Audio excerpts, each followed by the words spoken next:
난리 났어요. 지금 사실 2달 전에 그때 중국 공산당 중앙군사위원회 의원 묘화 수청당했잖아요. 그 뒤에도 예상하지 못하게 엄청 많은 새로운 뉴스 나타나서, 예를 들면 그 지난달 중국 군대 가장 핵심 신문사 해방군보 있잖아요. 그 연속적으로 5편 문장 나오더라고요. 그 뜻은 뭐냐면, 간단하게 말씀드리면은, 우리는 모든 것을 결정할 때 혼자서 결정하는 것보다는 우리 단체 같이 결정합시다. 단체 리더십, 이거를 강조하는 거예요, 군대에. 그리고 우리 군대 내부에 민주화해야 됩니다. 근데 이게 여러분 어떻게 생각하시는지 잘 모르겠는데요. 이게 아마 시진핑 입장을 봤을 때 정말 있을 수 없는 일이죠. 근데 약간 좀 이런 느낌이 있어요. 그 황제한테 가가지고 우리는 모든 것을 같이 결정합시다. 당신 혼자서 하지 마라. 그러니까 이런 뜻이잖아요. 대놓고 이렇게 얘기를 하더라고요. 문장은 5편 나왔어요. 첫 번째 나왔을 때 우리 봤을 때 이게 이상한데요? 이게 시진핑은 좀 어떻게 막아야 되는데 근데 막아야지 않았어요. 2편 나왔어요. 2편 나왔는데 대놓고 얘기를 하는 거고요. 우리 같이 단체 리더십 해야 됩니다. 이렇게 얘기 나오더라고요. 만약에 시진핑 파워, 힘이 있으면은 빨리 차단해야 돼요. 이거 나오면 안 된다고요. 근데 놀랍게도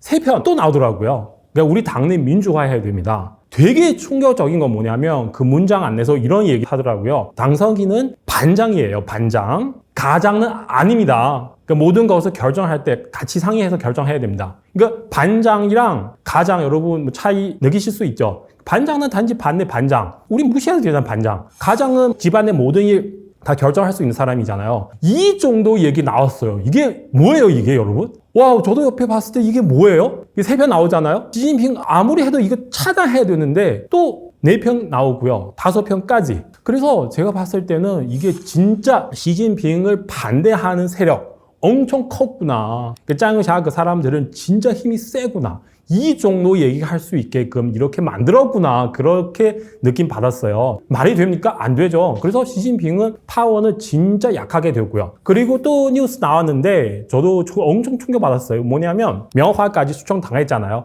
다시 한번 강조할게요. 명화 이 사람은 중국의 국방부 장관보다 더 높은 사람이에요. 이 사람 수청당했고, 지난달 중국 군대에 엄청 큰 행사 있었어요. 어떤 그 상장, 중국의 장군들은 그 소장, 중장, 상장 이렇게 나누고 있는데요. 상장 최고 높은 장군들이죠. 상장 진급하는 그런 행사가 있었는데, 거기서 시진핑 나왔어요. 이거 중국 공산당 중앙군사위원회 사람들 다 나왔는데, 모든 중국의 이런 장군들 다 나와야 돼요, 사실. 특히 지금 이 너무 민감한 시기인데, 안 나오면 안 돼요. 말이 안 돼요. 그냥 뭐 건강 때문에 정말로 옮길 수 없는 거 빼고 다 나타나야 되는데, 근데 그 자리에서 그 장군 4명 안 나타났어요. 육군사령관, 육군정위, 육군정위는 정치위원, 거의 뭐 당서기랑 비슷한데요. 그리고 해군 정위, 그리고 무장경찰사령관 4사람 안 나타났어요. 그리고 여기서 강조하고 싶은 게 뭐냐면 육군사령관이랑 육군정위 이 2사람은 이미 소문이 일어났어요. 이 2사람 수청당했다고 다들 그렇게 막 얘기를 떠들고 있는데, 이런 상황에는 2사람이 반드시 나와야 돼요.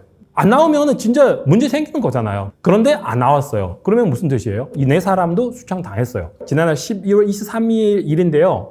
근데 이틀 뒤에 25일 어떤 또 미팅이 있는데, 거기서는 또 장군 2사람, 한 사람은 육군 전 부사령관, 해군 남부지역 사령관 2사람 수청당했어요. 그러니까 이거 끝나고 나서 그 며칠 뒤에 또 소문 나왔는데요. 거의 확정되는 게 육군 전 사령관 또 수청당했어요. 그래서 육군은 지금 정말 문제죠. 육군 사령관, 정尉, 전 사령관, 그리고 전 부사령관 4사람 거의 문제 다 생겼고요. 그러면은 지금 중국 군대 내부에 완전히 대지진이에요, 대지진. 진짜 제가 느낌이 뭐냐면 시진핑이랑 시진핑 반대 세력 지금 너무 무섭게 지금 싸우고 있어요. 제가 그렇게 생각하고 있거든요. 그래서 사람들은 그렇게 농담하고 있죠. 전쟁이 일어나는 게도 아니고, 중국 전쟁이 없잖아요, 지금. 이 짧은 시간에서 이렇게 뭐 전 국방부 장관, 전 국방부 장관, 중국 공산당 중앙군사위원회 위원 등등 이런 사람들 다 수청당했어요. 근데 그게 사실을 알게 되는 게 거의 그 6개월 뒤에 알게 되더라고요. 중국 전 외교부 장관 진강이라고 하는 사람도 있어요. 이 사람이 이게 수청당했는데 진짜 1년 뒤에, 사실 지금도 이 사람 살고 있는지 죽었는지 잘 모르겠어요, 이게. 그래서 이런 부분 대해서는 중국의 정치는 그렇게 투명하지 않아요. 이게 전쟁보다 더 무서운 거다, 그렇게 농담하는 사람도 많이 있거든요. 대만 때문에 그런 건데요. 간단하게 말씀드리면 대만을 통일하려면 일단은 그 무기 같은 거, 장비 같은 거 검사를 해야 되잖아요. 근데 검사를 해봤더니 너무 문제가 많아요. 시진핑 열받는 거죠. 당신은 뭐야? 막 이렇게 막 화내가지고 이런 사람을 수청하는 거고요. 또 대만 통일하려면 사실 시진핑은 잘 모르겠지만 밑에 사람 다 알잖아요. 우리 보고 죽으라고? 바보도 아닌데. 그래서 시진핑이 말 따라가지 않아서 시진핑 열받아서 하는 거죠. 근데 또 오늘 추가로 말씀드리고 싶은 이유는 뭐냐면 그 짱요샤 그 사람 옛날에 시진핑이랑 엄청 친한 사이였어요. 완전 친해요. 중국 공산당의 고위층 간부들은 68세 되면 내려가야 돼요. 7상, 8하 이런 말이 있어요. 근데 짱요샤는 이미 그 중국 공산당 20원 당대표 회의 때 이미 68세 됐어요. 그러니까 67세 넘었어요. 그래도 오늘까지 해왔잖아요. 시진핑 그만큼 그 사람을 좋아하니까. 근데 아마 여러분도 질문하실 수 있는데 두 사람 이렇게 친한데 왜 갑자기 이렇게 갈등이 심하게 되는 건지. 왜 그러냐면 시진핑 계속 밑에 군대 사람들 수청했잖아요. 이 많은 사람들은 다 어느 정도 짱요샤이랑 관계는 있어요. 연결돼 있어요. 그러면은 짱요샤도 걱정되잖아요. 그냥 밑에 국방부 장관 전 국방부 장관 다 수정했는데 저까지 올 수 있잖아요. 그래서 짱요샤는 너무 노력해가지고 그냥 가만히 있을 수가 없다. 시진핑 이 사람은 내일 어떤 일을 할 수 있는 예측할 수 없는 사람이라서 나도 뭔가 준비를 해야 되다. 그리고 대만 문제도 비슷비슷해요. 나보고 죽으라고 안 되잖아요. 그러면은 짱요샤는 또 어떻게 시진핑을 반대를 시작했죠. 물론 옛날에 사이 좋지만 사이 좋은 사람 오히려 더 적 될 수 있는 가능성은 크잖아요. 그래서 군대 안에서 시진핑 싫어하는 사람 너무 많고요. 그래서 짱요샤 나와가지고 많은 사람들은 그 짱요샤 주변에 오는 거잖아요. 어느 정도 힘을 키우잖아요. 시진핑 반대하는 세력을 만들어잖아요. 그러니까 시진핑은 이 밑에 사람한테 이미 불만이 많고 수청을 많이 했으니까 대만 문제도 아마 짱요샤도 이거 반대해요. 만약에 짱요샤 오케이 하면 짱요샤 책임지고 해야 되잖아요. 그럼 짱요샤까지 또 죽을 수 있잖아요. 이게 대만 건드리는 거랑 미국이 건드리는 거 똑같아요. 그리고 짱요샤가 그것도 싫죠. 이것도 첫 번째 이유인데 두 번째는 밑에 장비들 다 개판이에요. 시진핑은 일부 사람 수청했는데 근데 실제로 마지막 책임자 누구예요? 짱요샤예요. 밑에 사람들은 뭐 물론 문제 있지만 당시 가장 문제 커요. 그래서 밑에서 개판되는 거잖아요. 단지 네가 너무 높은 위치에 있어서 내가 오늘 너를 건드리지 않지만 언젠가 너를 건드릴 겁니다. 그러니까 시진핑 진짜 그렇게 생각하고 있는지 잘 모르겠지만 짱요샤는 그렇게 생각할 수밖에 없는 거죠. 그래서 미리미리 준비를 해야 되는 거죠. 그래서 그만 말씀드린 것처럼 지난달 해방군법 5편 이게 진짜 상상할 수 없는 5편 그냥 같이 나오더라고요. 이렇게 되는 거죠. 지금 중국 정치 평론하는 사람들은 그러니까 중국 유튜버들은 얘기하면 일단은 중국의 전 국방부 장관 리상푸이라고 하는데요. 그 사람까지는 그리고 로켓군까지는 시진핑 수청했고요. 그 다음에 명화를 아마도 시진핑 직접 수청하는 게 아니고 짱요샤 수청했어요. 왜냐하면 명화 이 사람은 그 시진핑이랑 사이 너무너무 좋아요. 너무 친해요. 그리고 군대 내부에 시진핑은 기대할 수 있는 사람이 거의 없어요. 다 사라졌어요. 마지막으로 그 명화를 기대를 할 수 있는데 근데 시진핑 왜 그 사람 수청해야 되는지 그 이유는 잘 모르겠어요. 저는 이해를 못해요. 왜 그 사람까지? 지금 군대는 이미 너무 흔들고 있는데 전 국방부 장관, 전 국방부 장관 다 수청했는데 군대 너무 흔들고 있는데 이 상황에서 어떻게 조용히 지내가야 되는데 근데 그 사람까지 때렸어요. 그러면은 제가 봤을 때는 짱요샤 너무 커가지고 짱요샤는 더욱더 시진핑의 힘을 약하게 만들려고 해요. 그러면은 시진핑 밑에서 누가 있어요? 명화 있죠. 그래서 명화를 이 사람을 일단은 때리고 그리고 금방 말씀드렸잖아요. 그 상장 4명 안 나타나잖아요. 그 사람들 대부분 다 시진핑 사람들이에요. 그러면 거기까지 때리고 그리고 그 해방군법 문장도 막 나오고요. 그래서 이렇게 하면은 중국 공산당 내부에 있는 사람한테 보여주는 거예요. 여러분 잘 보세요. 상황이 이렇게 되고요. 당신들 주의 잘 서라. 아니면은 큰일 생길 수 있겠다. 막 이렇게 되는 거죠. 제가 볼 때 그래요. 여러분 참고하세요. 짱요샤는 그때는 시진핑 러시아 갔을 때 스스로 뭐 군사훈련 크게 한 말 했어요. 높은 자리에 앉아가지고 그리고 뭐 대통령처럼 이렇게 행동하는 거잖아요. 베트남 갔을 때도 그러니까 시진핑 러시아 가는 동안 시진핑이 없는 동안 일 2개 했어요. 군사훈련이랑 그리고 베트남 가가지고 이게 시진핑 절대로 용납할 수 없는 일이죠. 이게 시진핑의 파워를 황제의 파워를 건드리는 것 똑같아요. 이게 독재 나라에서 이런 일 있을 수가 없는 거죠. 근데 일어나는데 짱요샤는 지금까지 거의 몇 개월 정도 지나갔는데 아무 일도 없어요. 또 해방군법도 그렇게 말이 나오고요. 그러면 힘이 세죠. 제가 볼 때. 수청할 수 있으면 지금 수청하겠죠. 진짜 너무나 선 넘어잖아요, 지금. 그리고 시진핑 그 사람도 만만치 않아요. 그 사람은 뭐 경제 이런 거는 잘 못하지만 싸우는 거 완전 잘해요. 그 사람은. 언젠간 뭐 갑자기 예를 들면 내일에 뭐 장유샤 수청할 수도 있고 중국의 지금 그 정치가 계속 흔들고 있어요. 누가 마지막으로 이길 수 있는지 모르죠. 근데 제가 봤을 때는 시진핑은 이길 수 있는 확률 점점 줄이고 있어요. 왜냐면 시진핑은 나이도 많고 건강 상태도 안 좋고 그 주변에 시진핑을 지지하는 사람들은 다 사라지고요. 그래서 제가 볼 때는 시진핑 힘들죠. 서로 그 믿음 다 깨졌어요. 서로 더 이상 좋게 얘기를 할 수 있는 그런 가능성 없어요. 사실 시진핑 지금 군대 문제뿐만 아니라 뭐 공산당 내부에도 문제 있고 뭐 서민들도 너무 힘드니까 시진핑도 싫어하고요. 그 지금도 그 트럼프도 그 대통령 되면 그 외교 문제도 너무 많고요. 그 시진핑은 지금 뭐 사면 추가보다는 사시면 초과. 제가 그렇게 생각하고 있거든요. 네, 특히 시진핑 지금 나이도 많아가지고 건강 상태도 안 좋고요. 주변에 그 능력자는 없어요. 능력자 다 떠나갔어요. 시진핑이랑 같이 일을 할 수가 없으니까. 그러면 어떻게 해요? 분명히 마지막으로 뭐 한국어로 그런 말 있잖아요. 당신 주고 나 주고 뭐 그런 말 있지 않아요? 그 정도 되는 거죠. 중국 지금 군대 문제도 있고요. 그 마유는 막 갑자기 나타나더라고요. 진짜 너무 오랜만이라서 갑자기 나타났어요. 그래서 왜 나타나는지. 그리고 나타나가지고 그 다른 행사도 아니고요. 알리바바 밑에서 그 엔트 그룹이 있는데 금융 그룹인데 거기서 나오고요. 그 엔트 그룹 나오는 게 더욱 이상하고요. 왜 이상하는지 일단 제가 자세히 말씀드릴게요. 그리고 거기서도 얘기를 많이 했어요. 그 중에서 진짜 제가 볼 때는 얘기를 하면 안 되는 거. 그러니까 시진핑 진짜 건드리는 그런 이야기까지 시진핑 막 뺨 때리는 정도 그런 얘기도 했어요. 그래서 군대 떠나서 다른 거 떠나서 마윈도 나타나는데 이게 시진핑 진짜 망하는 게 아닙니까? 그 정도로 너무 이상해요. 제가 볼 때는요. 일단은 그 마윈은 오랫동안 안 나왔잖아요. 그 사람은 사실 정말로 너무 얘기를 하고 싶은 사람이에요. 한국도 와봤어요. 서울대학교에서도 막 강연 엄청 많이 했거든요. 그 사람은 막 전 세계 돌아다니면서 이런 막 저런 얘기 막 엄청 하고 싶은 그런 스타일인데 갑자기 조용히 됐어요. 갑자기 이렇게 막 입 닫았어요. 몇 년 동안 아무 얘기도 안 했거든요.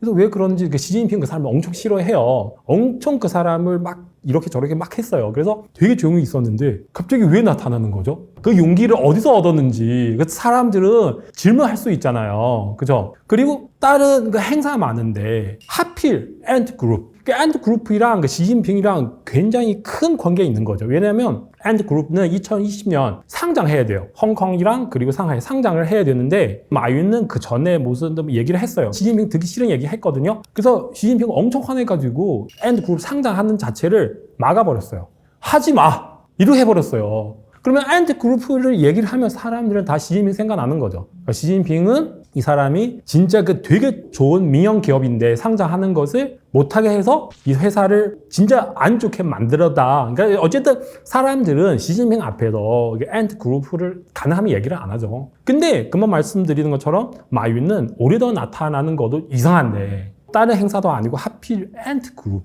가가지고 이게 뭐예요? 이게 일부러 하는 게 아니에요? 시진핑한테 시위하는 거예요? 그걸 거는 거잖아요. 또 거기 가서 막 크게 얘기를 많이 하는데 그 중에서 내가 깜짝 놀라는 이야기 하더라고요. 우리 회사는 엔드그룹이 바람 겪지 않으면은 무지개를 볼 수가 없다. 그러면은 질문 나오죠. 누가 비예요? 누가 바람이에요? 누구 때문에 무지개를 볼 수 없는 건가요? 그럼 지금 무지개를 볼 수 있는 건가요? 비, 바람 다 지나갔어요? 그럼 시진핑 내려가는 거예요? 이렇게 다 질문할 수가 있잖아요. 그래서 이상하는 거잖아요. 그러니까 우리 일반 서민들은 이게 정확하게 중국 정치를, 뉴스를 모를 수도 있는데 아마 마윈도 뭔가 알기 때문에 내가 이제 나와도 상관없다. 이제 나와도 큰 소리 쳐도 상관없다. 그냥 무지개, 뭐 비바람 이런 얘기 해도 시진핑 나한테 아무것도 못할 수도 있다. 그렇게 확신이 있어서, 자신감이 있어서 그렇게 나오는 게 아닙니까? 제가 그렇게 생각하고 있거든요. 이게 사실 2018년도, 19년도에 그때부터인가요? 사실 아마 그 전에도 시진핑 마윈을 굉장히 싫어해요. 그 싫어하는 이유는 몇 가지 있는데 첫 번째는 그 마윈은 계속 막 이런저런 얘기를 많이 하고 있잖아요. 시진핑은 이게 머저동 노선을 갈고 싶은데 근데 그 마윈은 약간 그 덩서핑도선 가고 싶은데요. 그 서로 여기서 갈등이 있는 거죠. 그래서 마윈 막 얘기를 하다가 시진핑 듣기 너무 싫어해요. 싫어해. 근데 옛날에 좀 참았는데 근데 결국에 참지 못해서 마윈을 좀 탁겨주는 거죠. 두 번째 이유는 뭐냐면 마윈은 정말 똑똑해요. 정말 능력도 좋고요. 그 전 세계 돌아다니면서 뭐 미국 대통령도 만나고 뭐 영국 수상도 만나고 막 얘기를 해가지고 막 영어도 엄청 잘해요. 그 사람이. 그 사람이 옛날 영어 강사였어요. 정말 잘해요. 그러면 시진핑은 머릿속에 아는 것도 별로 없고 영어도 못하고 어디에 가도 종이 가지고 얘기를 할 수 있는 사람이에요. 그러니까 비교되잖아요. 질투할 수도 있잖아요. 이게 이 중국의 땅에서 내가 왕인데 그 산에서 호랑이 하나만 있어야 되잖아요. 그런 말이 있잖아요. 내가 왕인데 마윈은 당신 뭔데 전 세계 돌아다니면서 떠들면서 이게 뭐야 가만히 있어 뭐 이런 느낌인 것 같아요. 어쨌든 시진핑 그 사람 마윈을 엄청 싫어해요. 그리고 그 알리바바 그 회사 있잖아요. 그 회사도 다들 중국 회사인 줄 알고 사실 지금 주식 상태는 어떻게 되는지 잘 모르겠는데요. 2020년도까지도 그때는 알리바바 그 가장 큰 대주주는 일본 소프트뱅크 순명이 그 사람이에요. 그 회사 소프트뱅크 사실 따져봤을 때 그 일본 회사죠. 그래서 시진핑 봤을 때 당신 회사는 일본 회사. 물론 지금 중국 사람들 다 그 알리바바는 중국 회사 그렇게 알고 있지만 그래도 여러 면에서 시진핑이랑 마윈은 갈등이 되게 심하죠. 다른 회사도 실제로 지금 어느 정도 타격 받고 있어요. 제재를 받고 있어요. 텐센트, 바이두, 티톡 이런 회사들 다 지금 어느 정도 그 제재를 당하고 있어요. 근데 마윈 쪽에 아마 충격 제일 크게 받은 것 같아요. 왜냐면 마윈은 진짜 너무나 얘기를 많이 해가지고 시진핑은 생각해보세요. 지금 한국 사람한테 물어보면 중국의 사업가 누구 있는지 얘기를 해보세요. 아마 대부분 한국 사람들은 마윈, 그 텐센트 회장 누구예요? 아마 대부분 한국 분들은 모르실 수 있어요. 티톡 회장 누구예요? 바이두 회장 누구예요? 모르잖아요. 마윈은 너무너무 돌아다니면서 얘기를 떠드니까. 그래서 시진핑은 얘를 보면 제일 싫어하니까 막 얘를 좀 타격하는 거죠. 지금 사실 뭐 마윈은 되게 유명한데요. 최근에 그 기업가들은 아니면 뭐 경제학자들은 이게 시진핑은 반대하는 그런 행동을 많이 하고 있거든요. 예를 들면 저도 진짜 충격받았어요. 중국 안에서 어떤 학자 있는데 이름이 렌저핑이라고 하는데 이 사람이 갑자기 자기 매체에서 그 웨이보 있잖아요. 웨이보인지 다른 건지 잘 모르겠는데 어떤 글 썼어요. 글 썼는데 글은 뭐냐면 중국 황제 한 무제 있어요. 한 나라 한 무제 있어요. 한 무제는 罪己诏 그런 거를 썼어요. 罪己诏는 뭐냐면 최기조. 이게 사과문. 황제를 사과문. 내가 잘못한다. 그러니까 옛날 중국 황제 그런 습관이 있어요. 잘못하면은 그냥 내가 잘못했어요. 이렇게 얘기를 하는 거예요. 그러니까 이 경제학자는 그런 글을 자기 개인 매체에서 그냥 발표했어요. 한 무제 이렇게 얘기를 했다. 그러면 우리 그때 난리 났어요. 이 사람이 뭐예요? 이게 그러면 지금 중국 황제는 시진핑인데 그러면 당신은 뭐 시진핑 보고 사과하라고 하는 뜻인가요? 우리는 다 그렇게 생각하는 거죠. 그 사람은 워낙 똑똑하니까 그렇게 행동하면은 당연히 그렇게 생각해서 그렇게 하는 거죠. 안 그래요? 그 사람 바보도 아닌데. 그러니까 이런 일은 한두 가지 아니에요. 그러니까 군대 얘기 떠나서 이런 그 사업가들, 경제학자들도 비슷한 행동을 하고 있고요. 시진핑한테 시위하고 있고 시진핑은 그냥 대놓고는 아니지만 그래도 반대하고 있다. 이런 시그널 같은 거 계속 나오고 있어요. 그러면은 같은 질문이죠. 당신은 왜? 어디서 이런 용기를 받았는지. 당신은 주고 싶어? 왜 그래 하는 거지? 당신 밑에 누구 있어요? 제가 볼 때는 군대 그 장샤 그 사람들이 아닌가요? 왜냐하면 사실 다들 그런 거잖아요. 우리는 같은 적 있으면은 서로 어떤 방식으로 연결을 해요. 네, 우리는 다 그 사람 싫어하는데 PD님 우리 어떻게 해서 같이 좀 그 사람을 좀 어떻게 하면 좋을까요? 뭐 다 그런 거잖아요. 그죠? 이게 물론 뭐 마윈은 총은 없지만 그래도 마윈은 그 기업가 중에서 중국 최고 인기 있는 사람들이잖아요. 같이 손 잡고 뭐 하면 좋잖아요. 서로 의지할 수도 있고. 가나할 때 하면 그 타오광 양회의 그런 얘기를 많이 해요. 타오광 양회의는 뜻은 뭐냐면 조용히 발전하고 누구도 건드리지 말아요. 그리고 개혁 개방. 그 다른 나라 미국이랑 손 잡고 한국도 손 잡고 그것도 경제를 어떻게 그 살리면서 어떻게 좀 사실 이렇게 얘기하면 아마 다들 어떤 서평 좋은 사람이다. 그런 어떤 서평도 사실 다 공산당이라서 다 뭐 좋은 사람 아니에요. 제가 볼 때. 그래도 아마 그쪽으로 가고 싶어요. 어떤 서평은.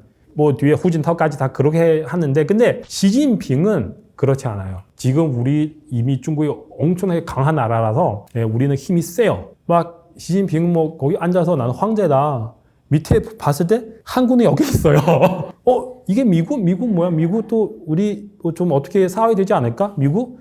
여기 뭐 일본? 이렇게 생각하고 있어요. 그러면은 만약에 당신 진짜 한무제다. 진짜 영나제,抗日제 그때는 뭐 중국 청나라, 뭐 명나라, 한나라 지금 강하잖아요. 그때는 그만큼 실력이 있는데, 근데 지금 중국은 그만큼 실력이 없어요. 미국 입장 봤을 때 당신 뭐 반도체도 제대로 만들지 못하면서 뭐 까불어? 그럼 싸워야지. 지금 사실 미국 뭐 중국이랑 싸우는 건 아니고요. 그냥 우리 가지고 있는 기술, 가지고 있는 시스템, 당신은 그냥 나가라. 쓰지 마라. 그거 정도 하는 것 뿐이죠. 중국 사람들은 뭐 다는 아니지만 많은 사람들은 해외에도 돌아다니고 또 좋은 그 식당도 가보고 휴대폰도 사용하고 있고 비행기도 타보고 좋은 호텔도 다 입주해본 적이 있는데요. 이런 사람들은 다 어느 정도 알아요. 그러니까 예를 들면 그 나라 얘기를 하면 우리나라 엄청 강하다. 우리나라 화이도 있고 아리바바도 있고 우리 막 이게 진짜 GDP도 전 세계 2위. 다들 뭐 그냥 큰 소리 하는 거죠. 해외 나가가지고. 며칠 전에도 그런 일이 있었잖아요. 중국 사람 한국 와가지고 대림동에서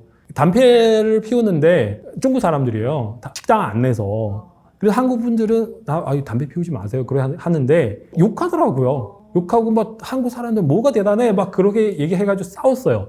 근데 중국 사람 그런 거 좀 있어요. 우리나라 막 강하다 뭐. 근데 반면에 이 사람들은 또 다 해외 나가고 있어요. 말로는 우리나라 강하다. 근데 실제로는 또 어떻게 이민 갈 수 있는지, 어떻게 한국 여권 딸 수 있는지 뭐 또 이렇게 하고 있어요. 되게 상황 자체가 약간 좀 저도 좀 이상하게 생각을 해요. 실제로 봤을 때는 그 사람들은 알아요. 우리나라는 안 되는 거 아는데 열등감, 뭐 자존심 때문에 그냥 어지로 우리나라 너무 강하다 버티고 있는 것 같아요. 그래서 다시 뭐 마오쩌둥 동선을 가면은 결국에 북한 될 수밖에 없어요. 그렇게 되면은 중국 사람들은 그냥 가만히 있을 수가 없죠. 그러니까 중국 일반 서민 떠나서 중국의 고위층 간부들도 가만히 있을 수가 없어요. 그 사람들도 다 자기 자신들 다 미국에 있는데 돈 다 미국에 있는데 그렇게 돼버리면은 뭐 중국 군대도 그렇고 중국 공산당 고위층 간부들 시진핑 반대하고 있잖아요. 이유는 다양한데 그 중에서 한 가지 이유는 바로 그거죠. 자기 돈, 자기 자식 다 해외에 있는데 당연히 미국 다른 나라랑 사이좋게 지내야 되는데 시진핑 계속 그 마오쩌둥 노선을 가고 싶은데도 못 가요. 사람들은 다 반대를 하니까요. 마오쩌둥도 이게 되게 반대하는 사람 많이 있어가지고 마오쩌둥도 그랬어요. 마오쩌둥은 그때는 그 젊은 사람들, 학생들, 마오쩌둥 되게 그 세뇌 당해가지고 마오쩌둥 정말 좋아해요. 공산당 내부 사람들은 다 마오쩌둥 얘기를 안 듣는데 그러면은 마오쩌둥은 이런 거 다 필요 없어. 밑에 그 학생들 일어나라. 당신들은 우리나라의 힘이다. 그러면 그 사람들은 그 홍위빙 그런 얘기 있어. 젊은 사람들 나와가지고 그래서 이 모든 간부들 다 잡아가지고 때리고 막 문화대혁명 그때 좀 그랬어요. 결국에 그 중국 국가 주석 류샤오치까지 다 죽여버렸어요. 진짜로 막. 그래서 마오쩌둥 마지막으로 그 파워 다시 가지고 왔는데 시진핑 아마도 그렇게 하고 싶긴 해요. 근데 문제는 지금 젊은 사람들은 다 당빙하고 있어요. 당신 무슨 얘기 하는지 다 전혀 관심 없어요. 당신 따라서 가는지 우리 바보도 아닌데 다 알고 있죠. 마오쩌둥이랑 그 시대 차이가 커요.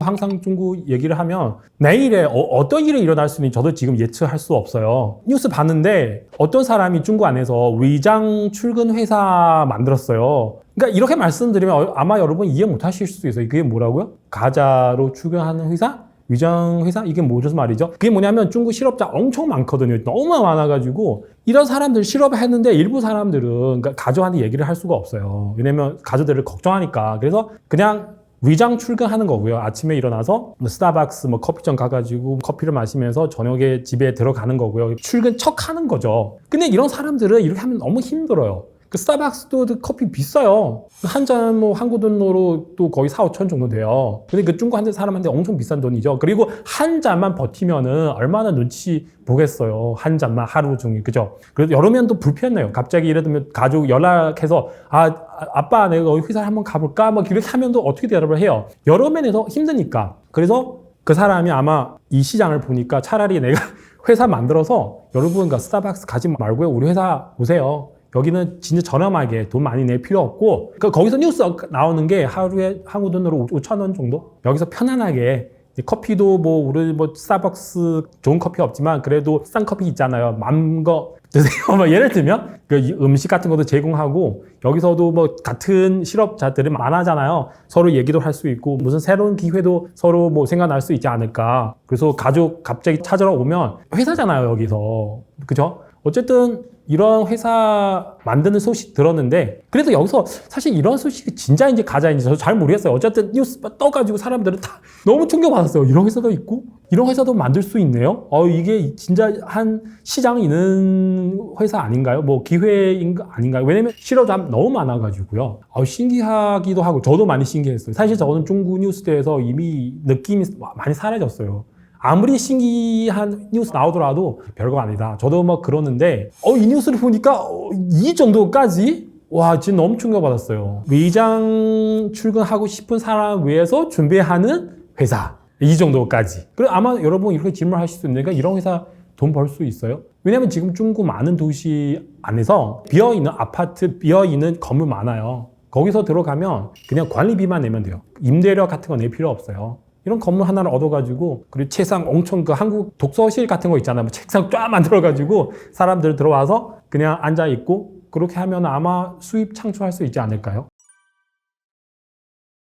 이게 뭐냐면 저도 많이 놀랐어요. 이거 어떤 그 중국 소주시 있는데 거기서 중학교 하나 있는데요. 그 선생님이 13명 뽑았는데요. 그러면 한국 사람 입장에 봤을 때 선생님을 채용하려면 주로 그 사범대학 아니면 교육대학 가가지고 선생님을 채용을 해야 되는데 여기서는 단 한 명도 13명 중 단 한 명도 사범대학 졸업하는 학생 없어요. 교육대학 졸업하는 학생 없어요. 모두 다 중국 최고 명문대학교 그 중국 최고 명문대학교는 이제 여러 번 말씀드릴게요. 칭화대학교, 베이징대학교, 남경대학교, 절강대학교, 그리고 상하이 교통대학교, 부단대학교, 그리고 중국과학기술대학교요. 여기 13명 중에서 거의 다 칭화대학교 그리고 베이징대학교 졸업했고요. 그 중에서 2명은 남경대학교 졸업했어요. 1명은 중국과학기술대학교 졸업했어요. 다 최고 좋은 명문대학교 졸업했고요. 그리고 여러분 아셔야 되는 게 여기는 학사는 없어요. 다 석사이랑 박사. 여기서 13명 최고 명문대 중에 있는 석사, 박사 그 중학교 들어가서 선생님을 하는 거죠.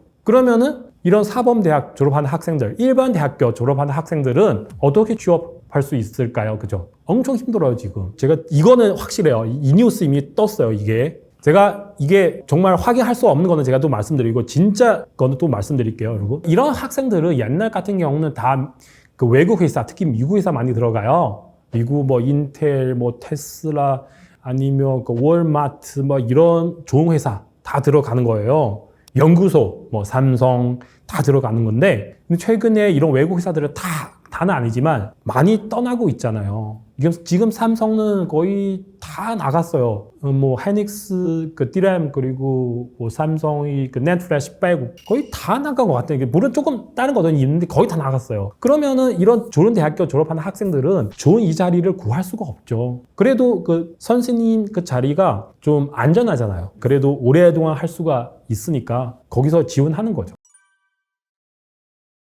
유학생들은 갑자기 그런 뉴스 나오더라고요. 그러니까 일부 지방 정부는 공무원 채용했을 때 유학생, 해외 유학던 그 중국 학생들 다 제외하는 거고요. 이러면 당신은 미국에서 심지어 미국 뭐 스탠퍼드, 뭐 하버드 졸업을 해도 중국에 오면 no, 채용하지 않겠다. 그 공무원들. 그러니까 유학생들 이미 너무 힘들어요. 왜냐면 유학생들은 중국에 가면 그러니까 지금 중국 유학생들 해외에서도 지금 뭐 취업하기 힘들어요. 왜냐면 지금 뭐 중국이랑 특히 미국 사이 너무 안 좋아서 대기업들은 중국 사람 채용하면은 이게 그 기술 같은 거 뭐 노출할 수도 있고 어쨌든 여러 이유 때문에 중국 유학생을 채용하지 않아요. 그러면 유학생들 다 중국에 들어가는 거죠. 들어가서 옛날 같은 경우는 중국 안에 있는 외국 회사에서 다닐 수 있잖아요. 예를 들면 제가 한국에서 공부를 하니까 중국 안에 있는 삼성, LG 일을 할 수 있잖아요. 근데 지금 중국 안에 있는 뭐 롯데, LG, 삼성, 현대자동차 포함해서 다는 아니지만 거의 많이 나가고 있잖아요. 그런 일자리 다 사라지고요. 그리고 이 학생들도 해외 유학하러 가면 돈 많이 쓰잖아요. 중국에 가서 한 달에 뭐 한국 돈으로 20만 원, 30만 원 그런 일을 하면 안 돼요. 엄청 많이 해외에서 등록금 같은 거 엄청 많이 돈 쓰잖아요. 또 좋은 일자리를 찾아야 되는데 찾을 수가 없어요. 그나마 도저히 안 되면은 공무원도 해야지. 공무원은 어느 정도 그 안전잖아요. 근데 지금 공무원까지 당신들이 하지 마라. 왜냐면 시진핑은 머저동 노선에 가고 싶잖아요. 이 학생들은 해외에서 오래동안 살았으니까 그래도 머릿속에 자유민주이런 사상이 있어요. 그래서 정부에 들어가서 다른 공무원에게 얘기를 할 수가 있어요. 아, 내가 한국에서 살았는데 한국 정말 막 어른 자유 있다. 우리도 유튜브 뭐 계속 봤는데 여기서 유튜브도 볼 수 없어서 여기서 안 돼요. 막 그런 얘기도 할 수 있잖아. 다른 공무원에게 영향을 미칠 수가 있을 것 같아서 시진핑이 이런 것에 대해서 너무 걱정되니까 그리고 이 학생 공무원까지는 차단해버려가지고 그러면 이 학생은 지금 중국 안에서 어떻게 취업할 수 있냐고요. 그리고 이 학생은 이거 다 인재들이잖아요. 그리고 금방 말씀드렸던 그 명문대학교 그 학생들 다 중국의 최고 인재들이잖아요. 이런 사람들조차도 일을 제대로 못하니까 취업 제대로 못하면은 중국 지금 취업 상황은 어떤지 여러분 어느 정도 실감될 수 있겠죠. 해외에 나가도 금방 말씀드렸잖아요. 이게 취업 비자 그렇게 쉽지 않아요. 해외에도. 미국에 가면은 일단 뭐 미국 뭐 예를 들면 인텔, 뭐 퀄컴, 엔비디아 들어가려고 해도 사람들은 중국 사람이니까 이게 기술 노출 문제 있지 않을까 뭐 등등등 여러 문제 때문에 지금 한국도 마찬가지예요. 많은 한국 사람들은 중국 사람을 싫어해요. 그래서 회사 입장이 봤을 때 중국 사람 들어오면 이게 아닌 것 같다. 다 그렇게 되는 거죠. 중국 사람들은 해외에 나가서 일자리 찾기가 그렇게 쉽지 않거든요. 공부를 엄청 많이 했으니까. 그래서 예를 들면 뭐 노가다 해도 사실 하기 싫죠. 진짜 돈 없는데 했어요. 그러면 공사 현장의 사장님이 내가 스탠퍼드 박사인데 아니면 내가清华대학교 석사인데 과연 저를 고용할 수 있어요? 제가 사장님 역 같은 거 안 해요. 이런 사람들은 관리하기도 힘들고요. 너무 똑똑하니까. 그리고 또 사실 노가다 같은 거 제대로 못해요. 힘이 없으니까. 그래서 그 위에 거도 못하고 뭐 밑에 거도 못하고 중간 거도 못하고요. 지금 상황은 그렇죠. 중국 안에서 일단은 이게 외국 기업들은 많이 나가고 있고요. 이유 다양한데 예를 들면 대만 회사 폭스콘 있어요. 여러분 뭐 애플 쓰시면 애플 그 휴대폰 만드는 회사, 조립하는 회사, 그 폭스콘 이런 대만 회사 있는데 굉장히 큰 회사인데요. 공장이 너무너무 커요. 공장 하나는 뭐 거의 뭐 일하는 사람 거의 뭐 몇만 명, 10몇만 명 정도 되더라고요. 그 중국 그河南省 郑州시 이런 도시 있는데 거기서 폭스콘 그 공장 크게 있어요. 몇 개 있어요. 거기서 일하는 사람 다 포함해서 30만 명 정도 돼요. 그러면 주변에 같이 협업 업체도 있잖아요. 그럼 사람 100몇 명 정도 돼요. 근데 이런 회사는 지금 여러 이유 때문에 예를 들면 뭐 코로나 제로 정책, 시진핑 그 말도 안 되는 정책 세우잖아요. 너무 충고받아서 이런 회사들은 그래도 미중 갈등 때문에 그 회사는 지금 나갔어요. 나가고 있어요. 베트남 아니면 인도 쪽에 나가고 있어요. 그러면은 금방 말씀드렸잖아요. 그 안에 일하는 사람 30만 명, 그리고 주변 업체들 다 포함해서 100만 명 정도 돼요. 그러니까 이 공장들은 하루에 먹는 계란도 100만 개 넘어요. 너무 큰 회사라서. 그래서 다 나갔는데 여기서 100만 명 정도 사람들은 다 일자리 사라지는 거잖아요. 그러니까 이런 회사는 한두 개도 아닌데 저도 옛날에 그 중국 삼성에 다녔잖아요. 그때는 삼성 다녔는데 거기서 그 협력 업체들이 엄청 많거든요. 그러니까 거기서 그때는 뭐 모니터랑 TV 만드는 회사인데 그때 제가 연구센터에서 일을 했거든요. 거기 그 BOM 그 부품 리스트 같은 거 있어요. 쭉 이게 그래서 한 부품은 한 회사인데요. 다 거의 다 중국 회사예요. 그러면 이 회사 가버리면 이런 회사들은 다 망하는 거. 다는 아니지만 거의 힘들죠. 그래서 일자리 구하기 힘들죠. 그 좋은 일자리 구할 수도 없고 안 좋은 일자리를 하기 싫은데 하고 싶어도 할 수 없어요. 제대로 못해요. 이런 사람들은. 대학교 4학년 뭐 막노동 같은 거 안 해봤잖아요. 뭐 청소하려고 해도 안 돼요. 못해요. 이 사람들은. 그러니까 이런 일도 못하고 저런 일도 못하고 그러면 어떻게 해야 되죠? 당빙하는 거예요. 당빙. 아니면 그런 직업 생겼어요. 전업 아들? 전업 딸? 이런 말 들어봤어요? 전업 자녀. 그때는 뭐냐면, 그러니까 부모님이 어느 정도 그 공무원인데, 부모님이 퇴직했어요. 부모님이 다 그 연금이 있어요. 한 달에 한국 돈으로 합치면 예를 들면 200만 원 정도 있어요. 그 정도 돼요. 그러면은 아들이 그냥, 나 출근하기 싫다. 집에서 엄마, 아빠, 여기서 설거지도 하고, 집에서 청소도 하고요. 부모님이 원하시면 영화 같이 봐도 되고, 옆에서 막 그냥 도우미처럼 해드릴게요. 그러면 한 달에 그 200만 원 수입 있잖아요. 저한테 뭐 70만 원 주세요. 어차피 부모님이 이런 일 하시려면 또 다른 그 가정부 구해야 되잖아요. 그거 구하지 말고 저를 구해주세요. 그러니까 이게 농담 아니에요, 이게? 농담하는 게 아니에요. 진짜 이런 사람 많아요. 대체 어떻게 세워요? 올해 중국 졸업한 대학생 1220만 명, 작년에 거의 1200만 명 정도 가까이 되는 거예요. 1220만 명, 여러분 한국 그런 공연장 있잖아요. 공연장 하나 들어가면 거의 1000명 정도 사람 있어요. 1000명 사람도 여기 봐봐요. 엄청 많은 사람이에요. 근데 1000만 명, 1200만 명 이런 사람들 졸업을 하는데 어디 가서 일자리 구할 수 있어요? 그리고 그 코로나부터 2020년부터 올해까지 6년 정도 지나갔어요. 거의 해마다 1000만 명 정도 사람들 졸업을 해요. 좀 크게 얘기하면 거의 1억 정도 사람 나왔는데 이런 젊은 사람들은 어디에 가서 일자리 구할 수가 있어요? 그래서 많은 사람들은 지금 다 배달업 하고 있잖아요. 배달. 예를 들면 제가 아버지예요. 열심히 배달해가지고 우리 아들 키웠는데 대학교까지 아들아 너 열심히 해서 정말 나 같은 일 하지 마라. 그래도 그 아들이 졸업하거나 일자리 없으니까 아버지랑 같이 그러니까 물론 배달하신 분 제가 무시하는 게 아니에요. 절대로. 그 석사까지 졸업을 하고 나서 아버지랑 같이 배달하는 경우가 종종 있더라고요. 그러면은 이거 현실이죠. 배달해더라도 수입이 얼마 안 되는 경우도 종종 있더라고요. 시진핑 그 사람 방법이 없죠. 이게 누구도 그러니까 시진핑 물론 능력 안 되지만 그래도 지금 누구 가도 어떻게 할 수 있어요? 딱 한 가지 방법. 이게 중국 민주화돼가지고 그 공산당 다 해체돼가지고 그리고 다른 나라 손 잡고 미국 한국 반갑습니다. 일본 반갑습니다. 우리 같이 좀 어떻게든 좀 도와주세요. 그렇게 해야 뭔가 기회 있는데 그렇게 안 하면은 방법 없죠. 태자는 황제 될 수 있는 사람. 근데 결국에 되지 못하면 패태자이라고 하는데요. 중국 공산당 내부에도 이런 사람이 있어요. 후춘화이라고 하는데요. 이 사람 지난 1년 정도 조용히 있었는데요.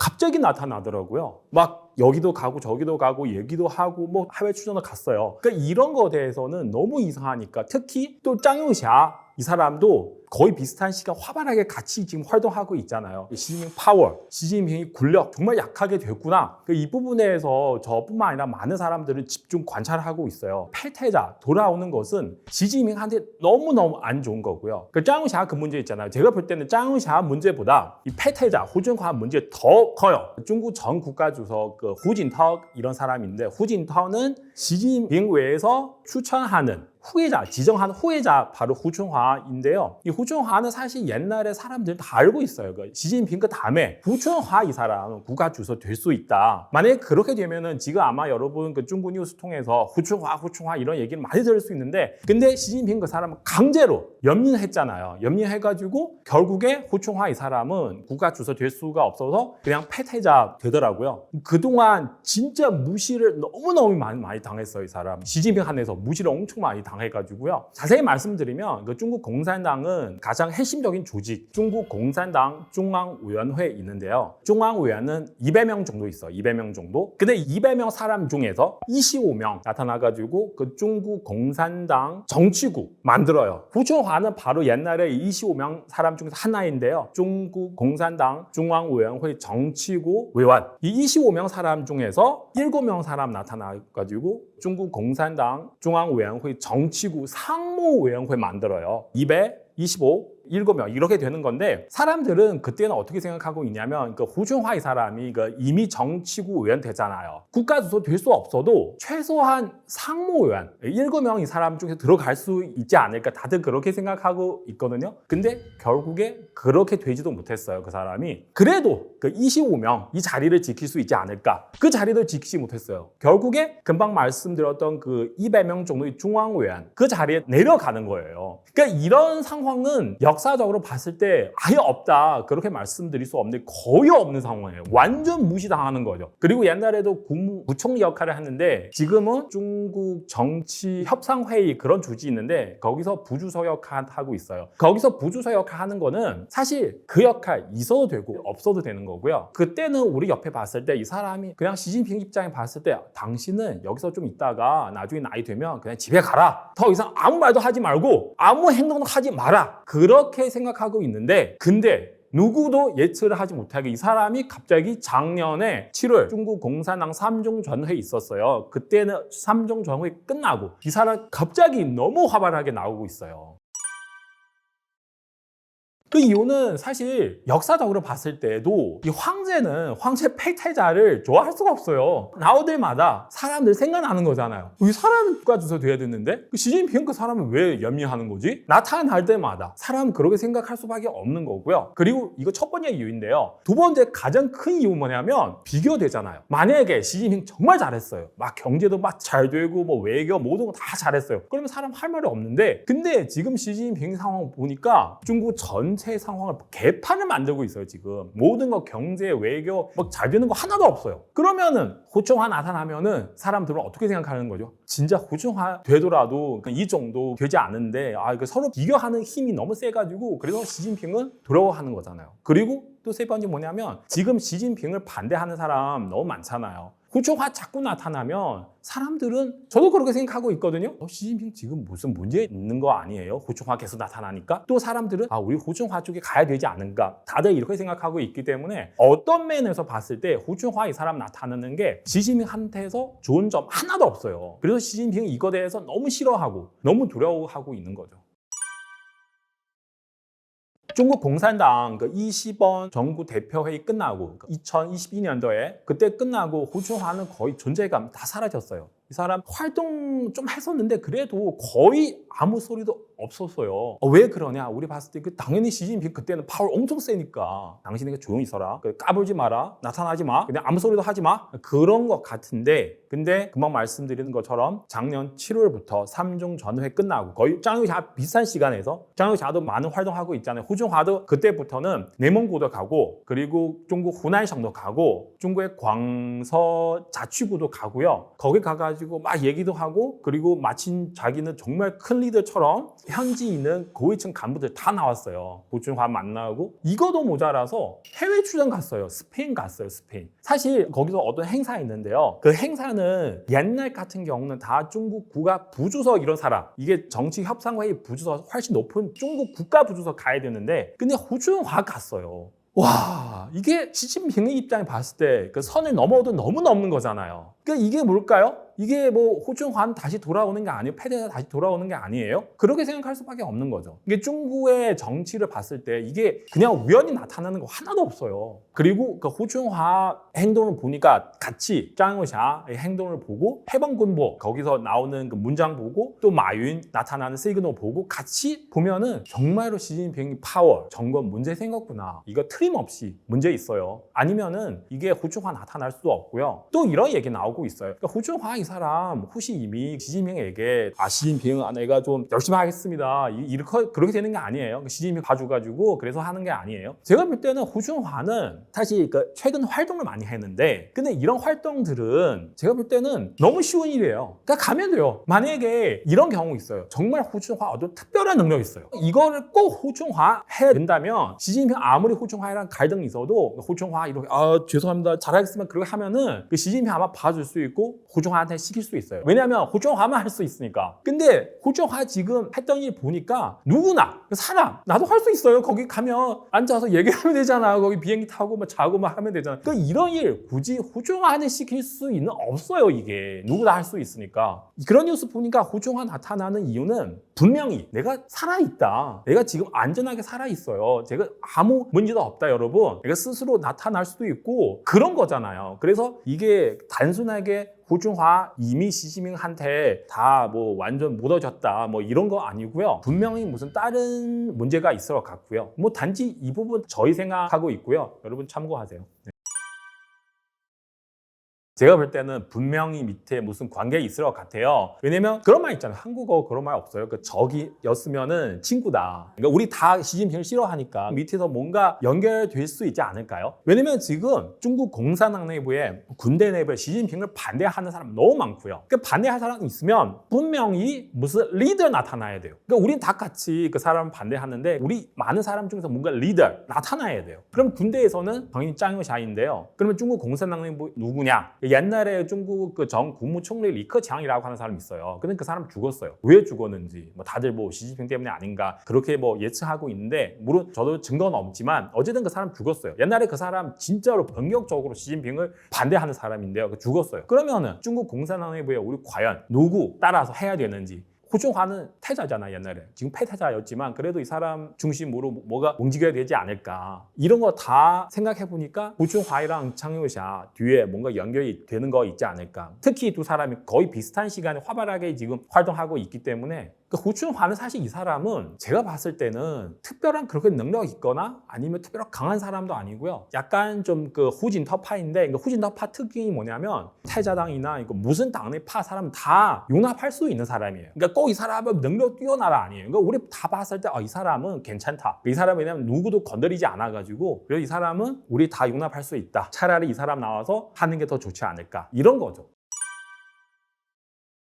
지금은 그런 소문이 이미 나타나더라고요. 시진핑 아마 내려갈 수가 있다. 근데 누구 올라갈 수 있는지 일부 사람들은 후춘화 올라갈 수도 있고 또 다른 사람을 얘기하는 그런 중국 전문가들도 있어요. 근데 또 많은 사람들은 이렇게 생각하고 있거든요. 저도 그렇게 생각하고 있어요. 그러니까 시진핑 만약에 진짜 내려오면 이 중국 공산당 전체 체제 흔들 수도 있어요. 이 체제 자체가 무너질 수도 있어요. 그때는 뭐 후춘화 올라가고 싶어도 그 자리 다 사라지니까 올라갈 수 없습니다. 추청해야 되는데 사실 감호에서 보내야 되는데 최근에 뉴스 나왔어요. 후진타오 그 사람, 중국 정국가서 후진타오 그 사람 가장 좋아하는 사람 바로 후춘화인데요. 시진핑은 후춘화를 추청하려고 하는데 전 국가 주석 후진타오 그냥 모든 힘을 다 동원해가지고 그 사람을 보호를 했어요. 최근 나온 뉴스예요. 후진타오 아무리 지금 힘이 없어도 그래도 전 국가 주석잖아요. 리커창 이유 없이 이상하게 죽었잖아요. 그거를 보니까 후진타오는 더욱더 강력하게 후춘화의 사람을 보호해줘야 된다. 그렇게 생각하고 있지 않을까요? 왜냐면 지금 시진핑 자체가 이 파워가 계속 약하게 되니까 후춘화 굳이 시진핑 같이 좀 잘해보자. 그런 거는 이미 불가능한 일이고요. 서로 믿음이 다 깨졌어요. 짱의샤이랑 비슷비슷해요. 지금 당신 주고 나 주고 그런 사이예요. 점점 지금 시진핑 반대하는 세력이 너무 강하게 돼가지고 시진핑도 후춘화를 가지고 무슨 함부로 할 수가 없어요. 그런 상황이 되더라고요.